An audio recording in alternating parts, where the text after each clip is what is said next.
Amigos, bienvenidos sean todos a su programa Espacio Joven. Vamos a repasar una vez más el folleto, la lección joven. Esta semana, la lección 4, entre fuego cruzado. ¿Qué nos dice esto? Mateo capítulo 13, versículo 24 al 43, la parábola del trigo y la cizaña. ¿Cuáles son los elementos que representan y cuál es la lección, las lecciones para nosotros hoy? Vamos a descifrarlos hoy y para eso están aquí nuevamente con nosotros aquí amigos conocidos, ya pasaron por aquí, Celia y Boris. Bienvenidos amigos, gracias por acompañarnos. Querida Celia, bienvenida. Muy buenas tardes, pastor, y gracias por la invitación. Pues un gusto estar aquí. Excelente, excelente, Celia. Querido Boris. Igualmente, pastor, un gusto nuevamente de poder encontrarnos con todos y alegre de compartir otra lección más. Excelente, excelente amigos. Bueno, vamos adelante porque el tiempo avanza y vamos a iniciar orando, claro que sí. Y voy a pedir a Celia que nos dirija en esta oración. Muy bien, vamos ahora. Querido Padre que moras en el reino de los cielos, te damos gracias por darnos la oportunidad de poder compartir esta lección, dar un pequeño, tal vez resumen. Te pedimos que nos acompañes, que nos guíes y que tu Santo Espíritu pueda estar con nosotros para poder comprender tu mensaje. En el nombre de Jesús, amén. Amén, amén. Bien amigos, la parábola, otra parábola, seguimos todavía con parábolas. ¿Cuántas parábolas más vamos a ver en esta lección de este trimestre? No lo sé, son relatos que transforman el título de todo el trimestre, ¿verdad? Pero hasta ahora está siendo espectacular. Esta parábola conocida por todos nosotros, ¿no? Un hombre que tenía su campo y el enemigo va y le siembra, ¿no? La cizaña. Y entonces él dice, ¿ahora qué hacemos? ¿Arrancamos? Le dicen los siervos las cizañas. Él dice, no, dejen que crezcan juntos. Y después, cuando esté todo ya maduro para cosechar, ahí arrancamos todo. Y lo que es malo va al fuego y lo bueno, entonces lo guardamos. Querido Boris, que esto nos da a entender algo interesante, ¿no? Y la lección mencionaba una histórica pregunta acerca del mal. ¿Cuál es esta pregunta y qué podríamos responder al respecto? Porque mucha gente hoy en día también se hace esta pregunta.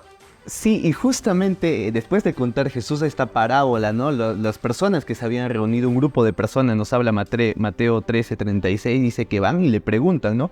Jesús, por favor explícanos, no hemos entendido, porque como también lo es ahora y como fue en el pasado, esa pregunta, la vieja pregunta, como usted dijo, ¿no? ¿Cómo se origina el mal? En la parábola, obviamente sabemos que viene el enemigo y la hierba mala le empieza a sembrar juntamente con la hierba buena, ¿no? Pero aplicándolo todo esto, ¿no? A lo que es el mundo ahorita, entonces vamos a entender que, hay muchas opiniones. Sí, vamos a entrar con eso que hay muchas opiniones. Una opinión naturalista nos dice que no vamos a negar directamente si hay bien o si hay mal, ¿no? Otro nos dice, ¿cómo justificaríamos ese sufrimiento que encontramos en el mundo? Pues simplemente nos dice la supervivencia del más apto. O sea, el quien es más capaz, el quien es más fuerte, el quien tiene mucho, ¿verdad? Y los demás que sufren. Y los demás que sufran, ¿no? Y hay otro más que menciona la lección de un señor, Richard Dawkins. Él dice, ¿no? El universo que observamos no tiene mal y no tiene bien. Al ADN le da igual y no sabe nada. El ADN solo existe, es como decir, el humano camina y camina, ¿no? Y tiene que caminar. Pero nosotros ya sabemos que el mal sí existe. Y si existe el mal, si existe el sufrimiento, si vemos a personas llorando, si vemos en la calle a personas que a veces están con bajos recursos o que a veces tienen dolencias físicas, entonces el mal existe y por ende también existe el otro lado que es el bien. Pero tenemos que trazar una línea y la lección lo llama a esto estándar moral. Y esa línea justamente es Dios y todo lo que se nos enseña en su palabra, ¿no? Generalmente, como dice también la lección, ¿no? El origen del mal es misterioso y desconocido. Pero la Biblia, nuevamente, nos revela lo suficiente como para que entendamos el cuadro general. O sea, la Biblia se convierte en nuestra guía de separación y ahí es donde podemos discernir, que sería la palabra, si hacemos esto o si hacemos lo. Buenísimo, buenísimo. Entonces, en este asunto, en esta vida, en este mundo, donde vemos el mal y el bien, ¿qué tiene que ver esta parábola que Jesús contó con esto que estamos hablando? ¿O qué representan, Celia, entonces estos elementos que Jesús menciona acerca de esta parábola, ¿no? ¿Qué nos puedes decir, Celia? Muy bien, en la parábola, ¿no? El dueño tiene el campo, ¿no? Donde está lo que es el trigo y la cizaña, ¿no? Entonces el campo representa al mundo, ¿no? A la iglesia, ¿no? Donde hay gente buena y gente mala. Gente que obedece a Dios y procura hacer lo bueno y gente que desobedece a Dios y hace lo malo, ¿no? Tal vez sin darse cuenta, ¿no? Entonces, aquí en la lección, ¿no? Está marcada y dice así, ¿no? Solo cuando los resultados del mal sean totalmente evidentes, Dios puede erradicar el mal para siempre. Cuando lo haga, nunca más habrá pecado, ¿no?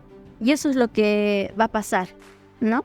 Y está esperando, bueno, en este caso en la parábola, ¿no? Dice que el dueño espera, ¿no? A que maduren el trigo y las dos cosas juntas. Así es, ¿no? Para que uno pueda darse cuenta que cuál es trigo y cuál es realmente cizaña, ¿no? Para que la cizaña sea reconocida, sea arrancada y quemada y el trigo sea cosechado. Correcto, correcto. Entonces aquí la lección decía algo interesante también, Celia, ¿por qué que crezcan juntos al mismo tiempo? Lo más lógico sería arrancar de una vez, ¿no? La pregunta del ser humano, ¿por qué Dios permite hasta ahora que el diablo siga entonces obrando con sus ángeles? Bueno, él tiene que demostrar que el mal realmente no sirve. El enemigo, el diablo, sus ángeles, una vida sin Dios no sirve, no vale la pena, ¿no? Y entonces solamente cuando Jesús venga, cuando sea la cosecha, que es el fin del mundo, que es la venida de Jesús, ahí entonces habrá la recompensa, ¿no? El trigo, los buenos a salvación, entonces la cizaña, los malos al fuego, es la muerte. Ahí van a ser erradicados, van a ser exterminados ahí sí, el pecado, la maldad, los pecadores y el diablo que originó todo esto, ¿verdad? De una vez por todas. Entonces, esta parábola tiene mucho sentido, ¿no? Tiene mucho que ver con todo lo que estamos viviendo en este mundo y la lección y la Biblia nos habla en muchos versículos acerca de esto, de este tema. ¿Cuál fue el versículo que a ustedes más les llamó la atención y por qué más o menos fue ese versículo, Boris y después Elia? Yo voy a iniciar y el versículo que más tengo en la cabeza, ¿no? Fue Daniel 10, del 10 al 14. Especialmente vamos a centrarnos en el versículo 12 y lo voy a leer. Dice, entonces me dijo, Daniel, no temas, porque desde el primer día que dispusiste tu corazón a entender y humillarte en la presencia de tu Dios, fueron oídas tus palabras y a causa de esto yo he venido. Eso se lo dijo un ángel, ¿no? A Daniel. Y el contexto que engloba todo esto es que Daniel estaba orando preocupado por la situación que vivía Israel y justamente por la situación mala que le había tocado vivir en Israel, ¿no? Estaban esclavizados en Babilonia y él se preguntaba, ¿qué será? ¿Qué será de nuestro pueblo? ¿Por qué tanto mal a nuestro pueblo? ¿Cómo es el mal en nuestro pueblo? Entonces en esa oración que hace entender, un ángel viene y le explica a Daniel. Y eso es lo que yo saco particularmente de todo esto, ¿no? Que igual a nosotros, si nos ponemos a investigar un poquito más y si queremos aprender y discernir esa línea, también Dios me envió un ángel justamente a nosotros y nos instruye. Buenísimo, buenísimo. Entonces, no desesperarse, ¿no? No desesperarnos por lo mal que podamos estar. Va a ser así hasta que Cristo venga, ¿verdad? Hasta el tiempo del fin, ¿verdad? Y entonces vamos a poder comprender todas las cosas y poder superar incluso toda la maldad que hiciste. Celia, ¿cuál sería ese versículo? Muy bien, el versículo está en Malaquías, en el libro de Malaquías 3:18, y dice así: entonces ustedes verán una vez más que hay diferencia entre el bueno y el malo, entre el que adora a Dios y el que no lo adora. Entonces Cristo vendrá cuando realmente lo bueno sea bueno y lo malo sea malo, ¿no? Ahí es donde muy bien, Cristo vendrá. Muy bien, muy bien, amigos. Vamos llegando al final entonces. Y después de haber visto tantas cosas interesantes, ¿qué podemos rescatar, Boris? ¿Qué enseñanza, qué cosa más nos revela esta parábola y más o menos cómo es que podemos identificarlo? Ahí en el título del lección justamente el viernes nos habla la bondad de Dios.